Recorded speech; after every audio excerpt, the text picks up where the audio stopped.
जिथे अन्याय तिथे आमचा आवाज, अत्याचाराचा प्रतिकार. हिंदवी न्यूज. कमळापूर वाळूज परिसरात नव्याने सुरू झालेल्या हॉटेल तुळजाभवानीचे उद्घाटन उत्साहपूर्ण वातावरणात पार पडले. हॉटेलमध्ये ग्राहकांसाठी खास गावरान चवीचे शाकाहारी आणि मांसाहारी जेवण उपलब्ध असून कुटुंबासाठी स्वतंत्र बसण्याची सुविधाही करण्यात आली आहे. उद्घाटन प्रसंगी जिल्हा परिषद सदस्य अमोल लोहकरे, कृषी उत्पन्न बाजार समितीचे संचालक दीपक बडे, माजी सरपंच प्रवीण दुबिले, माजी सरपंच गजानन बोंबले, गणेश साखरे, नागेश खंदारे, सिद्धू खंदारे, विजू लोहकरे, नवनाथ लोहकरे यांच्यासह अनेक मान्यवर उपस्थित होते. यावेळी माजी सरपंच प्रवीण दुबिले यांचे स्वागत सुधाकर मुरदारे यांनी केले. कृषी उत्पन्न बाजार समितीचे संचालक दीपक बडे यांचे स्वागतही सुधाकर मुरदारे यांच्या हस्ते करण्यात आले. तसेच माजी सरपंच गजानन बोंबले यांचे स्वागत रतन मुरदारे यांनी केले. रतन मुरदारे यांनी मनोहर लोहकरे यांचेही पुष्पगुच्छ देऊन स्वागत केले. मित्रमंडळाच्या वतीने हॉटेलला श्री स्वामी समर्थ यांची प्रतिमा भेट देण्यात आली. यावेळी सुधाकर मुरदारे, रतन मुरदारे आणि निलेश रांगडे यांनी हॉटेल व्यवसाय सुरू केल्याबद्दल संचालकांचे अभिनंदन करून पुढील वाटचालीस शुभेच्छा दिल्या. उद्घाटन सोहळ्यास मोठ्या संख्येने नागरिक व ग्रामस्थ उपस्थित होते. कमळापूर वाळूज परिसरात नव्याने सुरू झालेल्या हॉटेल तुळजाभवानीमुळे स्थानिकांसह प्रवाशांनाही दर्जेदार गावरान शाकाहारी व मांसाहारी जेवणाची सुविधा उपलब्ध झाल्याने नागरिकांनी समाधान व्यक्त केले.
आज कमळापूर नगरीमध्ये हॉटेल तुळजाभवानी अस्सल चव गावाकडची या नावाने आमचे मित्र रतनजी मुरदारे, त्यांचे बंधू आणि त्यांचे अजून सहकारी अशा दोघांनी मिळून या ठिकाणी चांगली हॉटेल या ठिकाणी सुरुवात केलेली आहे. खरं सांगायचं म्हटलं तर गावाकडली चव आता शहरात मिळत नाही आणि त्यांनी ती चव या ठिकाणी देण्यासाठीचा पण केला. म्हणून आज आपल्या या MIDC मध्ये कमळापूर फाट्यापासून तर वाळूज पर्यंत अशी हॉटेल नव्हती कुठं, आणि या परिसरातल्या नागरिकांना, कामगारांना खूप दूर जावं लागायचं, तर ती निकड आणि ती गरज ओळखून त्यांनी या ठिकाणी हा स्पॉट निवडला. मी सगळ्यांना आवाहन करेल की एकदा हॉटेल तुळजाभवानी इथली टेस्ट आपण सगळ्यांनी घेऊन पाहावी, कारण खरोखर आपण चांगलं जेवण जेवण्यासाठी ग्रामीण भागात, खेड्यामध्ये आणि गावाकडे जाण्याची इच्छा प्रकट करत असतो आणि तीच टेस्ट, तीच चव आता या ठिकाणी आपल्याला MIDC मध्ये आणि आपल्याच अगदी जवळ कमळापूरमध्ये मिळणार आहे. म्हणून मी माझ्या बडे परिवाराच्या वतीने हॉटेल तुळजाभवानी यांच्या सर्व संचालकास या ठिकाणी हार्दिक हार्दिक शुभेच्छा देतो आणि त्यांच्या व्यवसायामध्ये वृद्धी होत राहो अशी या ठिकाणी सदिच्छा व्यक्त करतो. आज आमचे मित्र रतनजी मुरदारे व त्यांचे सहकारी या दोघांनी मिळून ही जय भवानी हॉटेल चांगल्या स्थापनेचा आज त्यांनी आजपासून शुभारंभ केलेला आहे. आणि रतन भाऊ हे पहिल्यापासून उद्योग जगताशी जोडलेले आहेत, त्यामुळं त्यांना या व्यवसायामध्ये फार काही अशी विशेष मेहनत करायची गरज पडणार नाही. तसं पाहिलं तर हॉटेल व्यवसाय हा एक अत्यंत चांगल्या पद्धतीचा व्यवसाय आहे. त्यामध्ये आणि आजचा हा जो आपला परिसर आहे, जोगेश्वरी, कमळापूर, वाळूज, राजनगाव हा रस्ता गर्दीनं गजबजलेला हा वर्ग आहे.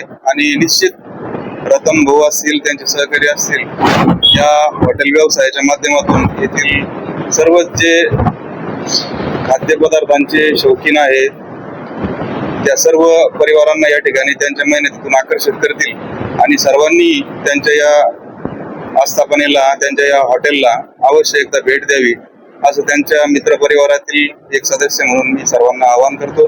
माझ्या वतीनं, माझ्या दुबेले पटेल परिवाराच्या वतीनं व सर्व शिवसेना परिवाराच्या वतीनं मी त्यांना त्यांच्या नवीन उद्योगासाठी शुभेच्छा देतो. माझे मित्र रतन भाऊ मुरदारे यानं तुळजाभवानी वाऊज कमळापूर रोड टच, खरंच या रोडला हॉटेलच नव्हती आणि जर कोणाला नाश्ता करायचा, जेवण करायचं तर डायरेक्ट बजाज नगर इकडे जावं लागत होतं. तर खरंच त्यानं या जोगेश्वरी, कमळापूर, राजनगाव भागामध्ये या कमळापूर वाऊज रोड टच खरंच सुविधा उपलब्ध केल्या आणि नक्कीच ते एकदम गावरान मसाले, चटकदार असे एकदम भारी भाजी बनवून पहिले सर्वजण टेस्ट घ्या, एक वेळेस येऊन बघा, 100% ते चांगलं करतील असं एवढं बोलतो. जिथे अन्याय तिथे आमचा आवाज, अत्याचाराचा प्रतिकार. हिंदवी न्यूज.